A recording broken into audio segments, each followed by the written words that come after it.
ఇది చాలా ముఖ్యమైన విషయం. ఎందుకంటే నీ గుర్తింపు ఏంటో నీకు తెలియనప్పుడు దాని ప్రకారమే నేను ఇంతే అనుకొని అక్కడే జీవిస్తావంట.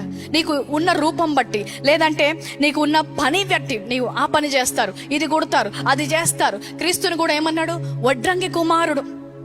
రహాబు ఉంది, ఒక వేశ్య, తన వృత్తిని బట్టి అలాంటి గుర్తింపు వారికి ఇచ్చారు. అలాగే వారి గతాన్ని బట్టి, వారి గతము నుంచి మారిపోయినా కూడా ఆ గతము బట్టి వారికి కొన్ని ఇవ్వబడుతుంది. నరహంతకుడు అయిపోయిన సౌలు పౌలుగా మారిన తరువాత కూడా ఈయన నరహంతకుడు. దావీదు చూసినప్పుడు ఈయన గొర్రెల కాపరి.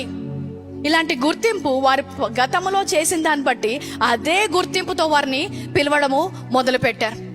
మన జీవితంలో కూడా ఆ గతం నుంచి వచ్చిన తరువాత కూడా అలాంటి గుర్తింపు ఇంకా లోకము లేదంటే సాతాను మనకు ఇవ్వడానికి చూస్తాడు. మీరు వచ్చే కుటుంబాన్ని బట్టి, ఆ వచ్చే ఊరును బట్టి, నజరేతు నుంచి వచ్చావా, నజరేతులోంచి అసలు ఏదైనా మంచి వస్తుందా?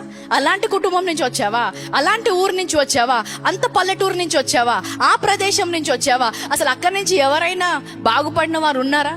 ఆ ఊర్లోంచి ఇప్పటి వరకు బాగుపడిన వారే లేరు అన్నప్పుడు ఏమైపోతుంది?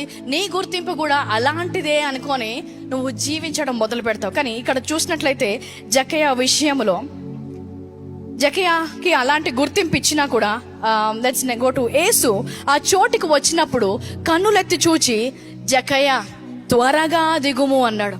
పొట్టి జక్కయ్య అనలేదు, సుంకరుడా అనలేదు, పాపి అనలేదు, నువ్వేం చేస్తున్నావో నాకు తెలుసు, నువ్వు ఎలాంటి వాడివో, నీ కుటుంబం ఎలాంటిదో అనలేదు. ఏమన్నాడంట? జక్కయ్య.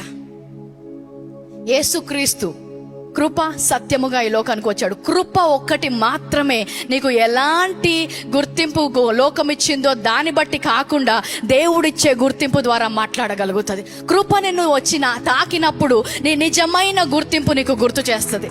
కృప వచ్చినప్పుడు నువ్వు ఎవరై ఉన్నావో నీకు జ్ఞాపకము చేస్తుంది. అప్పటి వరకు ఎలాంటి గుర్తింపు ఉన్నా కూడా నీ మతము బట్టి కాదు, నీ కులము బట్టి కాదు, నువ్వు చేసే వృత్తిని బట్టి కాదు, నీ గతాన్ని బట్టి కాదు, నీ కుటుంబం బట్టి కాదు, ఏ ప్రదేశం నుంచి వచ్చావో కాదు, కేవలము యేసుక్రీస్తు మాత్రమే నీ నిజమైన గుర్తింపుతో నిన్ను గుర్తించగలడు. ఇక ఎవరి దగ్గరికి వెళ్ళినా కూడా నీ కులము, నీ మతము, నీ జాతి, నీ కుటుంబము, నీ గతము గురించే మాట్లాడతారు. కానీ యేసుక్రీస్తు ఒక్కడే, ఇదిగో నేను చేసిన కార్యం బట్టి నువ్వు ఎవరై ఉన్నావో దాని గురించి మాట్లాడతాడంట.